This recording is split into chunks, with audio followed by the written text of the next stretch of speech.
Տիկին Սարգսյան, շնորհակալ եմ շատ կարևոր նախագծի եւ նախաձեռնության համար։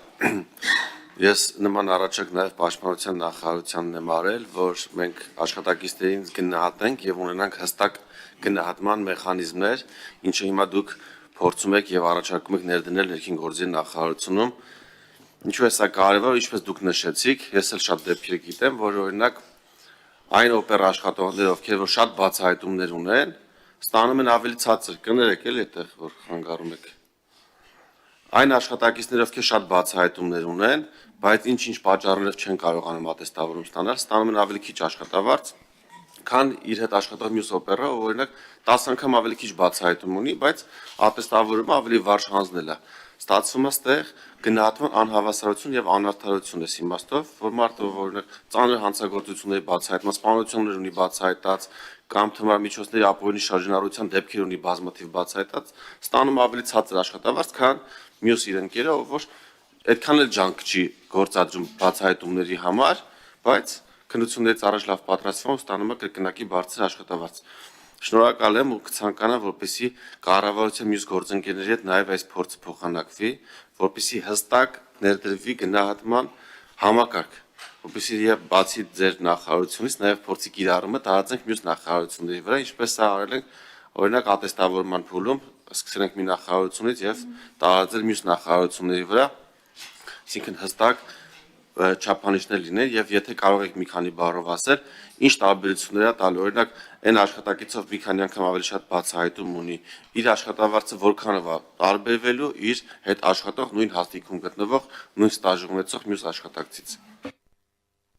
Շնորհակալություն պարոն Սարգսյան դրական գնահատականի համար։ Ես վստահ եմ, որ թե ներքին գործերի նախարարությունում, թե պաշտպանության նախարարությունում եւ այլ գերատեսչությունում իրականացվող փոփոխությունները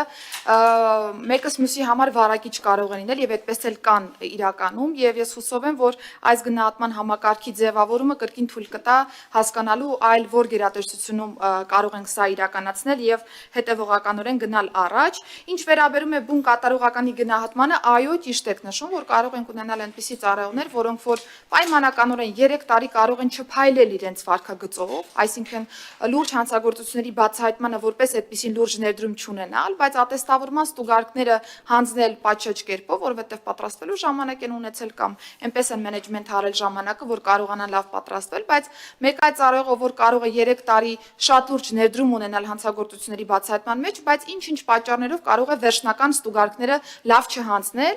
եւ մենք ուզում ենք, որ մեր ծառայողները վստահ լինեն, որ իրենց նույնիսկ յուրաքանչյուր օրվա աշխատանքը էական նշանակություն է ունենալու վերջնարդյունքում իրենց սոցիալական երաշխիքի վրա աշխատավարձային քաղաքականության տեսքով եւ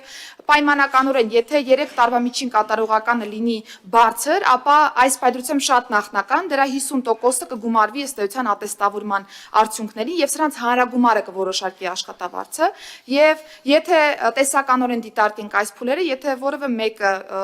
բարձր առաջադիմություն է ունեցել իր աշխատանքում, իսկ ատեստացիան միջին, օրինակ տրամաբանության մեջ է հանձնել, վստահաբար ավելի բարձր աշխատավարձ է ստանալու վերջն արդյունքում, քան այն ծառայողը, որը որ միայն հենված է լինելու ատեստավորման ստուգարկների վրա, թիվ չեմ ուզում հանրայնացնել, որովհետև գիտեք, որ մեր համակարգում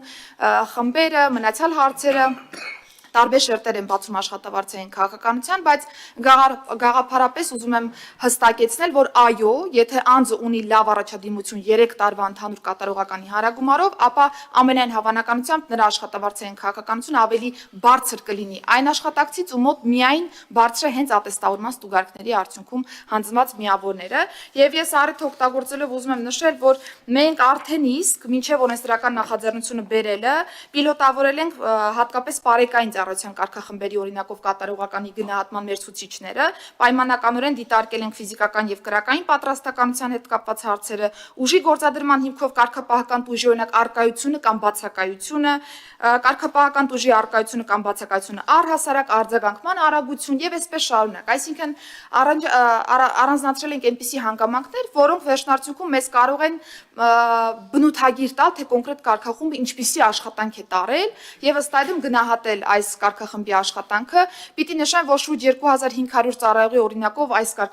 կատարողականի համակարգը փորձարկել ենք եւ ուրախությամբ եմ ուզում արձանագրել, որ համադրել ենք օրինակ այն կարգախմբերի արդյունքները, որոնք որ արդեն անցել են ատեստացիան եւ տեսել ենք, որ օրինաչափություն կա։ Այսինքն այս համակարգով ովքեր որ բարձր գնահատական են ստացել, նույնը եղել է նաեւ ատեստավորման արդյունքներով կամ օրինակ դիտարկել ենք իրենց ղեկավարների տված բնութագրերը, որոնք եւս շատ սինխրոն են եղել։ Առաջիկայում կավարտենք նաեւ